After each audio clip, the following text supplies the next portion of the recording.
नमस्कार मित्रों, इस वीडियो में साईं बाबा ने हमें बताया है कि कैसे भी हालात हो उनसे हमें लड़ना चाहिए, उनके आगे मजबूर नहीं होना चाहिए और प्रतिपल भगवान को याद करते रहना चाहिए तथा उन्हें धन्यवाद देना चाहिए। तो इस वीडियो को पूरा ज़रूर सुनिएगा। इंसान हालात के सामने मजबूर हो जाता है, कभी अपनों के सामने तो कभी परायों के सामने। इंसान को मजबूर देखकर कभी कभी मालिक भी मजबूर हो जाता है, क्योंकि जो कुछ भी होना है प्रारब्ध के अनुसार होना है और मालिक की मजबूरी यह है कि वो प्रारब्ध में हस्तक्षेप नहीं कर सकता। ये दुनिया दुखों से, वेदनाओं से भरी पड़ी है, जिसकी वजह से हर कोई अपने मन की शांति खो बैठा है। मैं लोगों का दुख दूर करने, उनमें प्यार और करुणा बांटने ही आया हूं। लेकिन जब अपने भक्तों की पुकार सुनकर भी उन्हें प्रतिसाद नहीं दे सकता, तो मेरा दिल बहुत दुखी होता है। जिस तरह मनुष्य शरीर धारण करने के बाद मुझे इस शरीर की मर्यादाओं का पालन करना पड़ता है, उसी तरह हर इंसान को अपने कर्मों का फल भी भुगतना पड़ता है। कर्म भले हो या बुरे,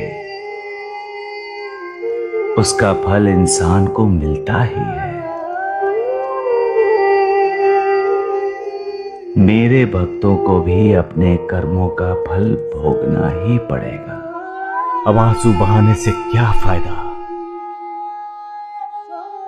दूसरों को रुलाने वाले इंसान को हंसी आती है, उस समय वो खुद निर्दयी होता है, तब उसे दूसरों पर दया नहीं आती। तब वो अपने आप को सर्वशक्तिमान समझता है, और जो सर्वशक्तिमान है उस मालिक को भूल जाता है। और मालिक का कानून है, जैसी करनी वैसी भरनी। इसलिए दूसरों के लिए खड्डा खोदोगे तो खुद उसी में गिरोगे। दूसरों का बुरा सोचोगे तो तुम्हारा भी बुरा होगा। जैसा कर्म वैसा कर्म फल। इंसान मालिक का कानून जानता है, फिर भी गलती करता है। क्यों बुरे कर्म करता है? क्यों दूसरों के होठों से निवाला छीनता है? सर्वशक्तिमान होने के घमंड में इंसान दूसरों की दुर्दशा कर आनंद लेता है। दूसरों को भूखा प्यासा देखकर खुद मजे ले लेकर खाता है, लेकिन जब उसकी खुद की दुर्दशा होती है तब वो डरता है। तब उसका गुरूर, उसका अहंकार सब जमीन पर पड़ा गिड़गिड़ा रहा होता है। उसने कभी सोचा भी नहीं होता कि उस पर भी आसमान टूटकर गिर सकता है। जहां उसने हुकूमत की होती है, वहीं उसको दूसरों का हुक्म मानना पड़ता है। लेकिन यही तो मालिक का करिश्मा है, लीला है मालिक की, न्याय है उसका।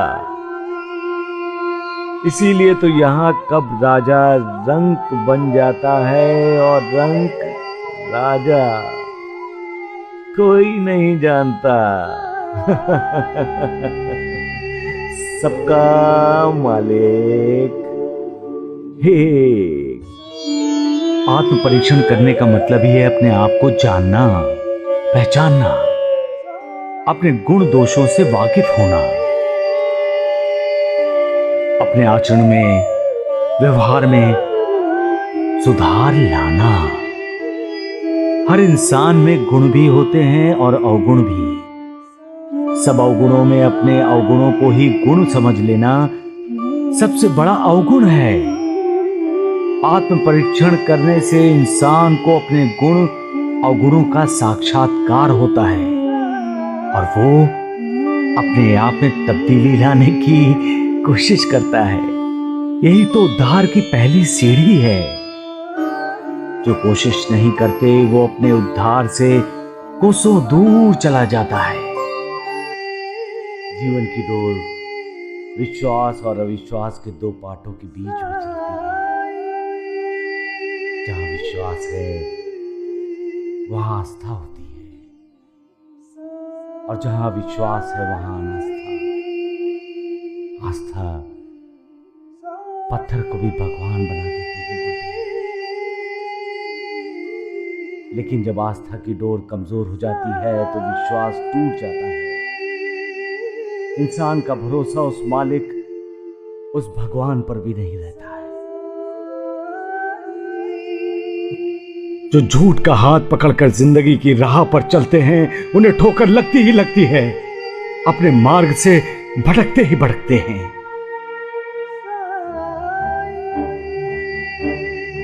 उन्नति की दिशा में जाना हो तो अधोपतन की दिशा में चल पड़ते हैं।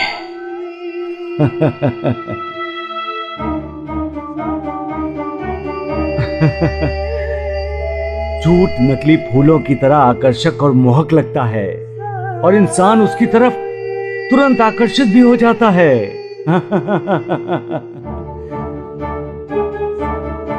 लेकिन जो ज्ञानी होते हैं वो सच का हाथ पकड़कर ही अपनी जिंदगी की राह पर चलते हैं, क्योंकि उस रास्ते पर सच की दिव्य सुगंध उसका साथ देती रहती है।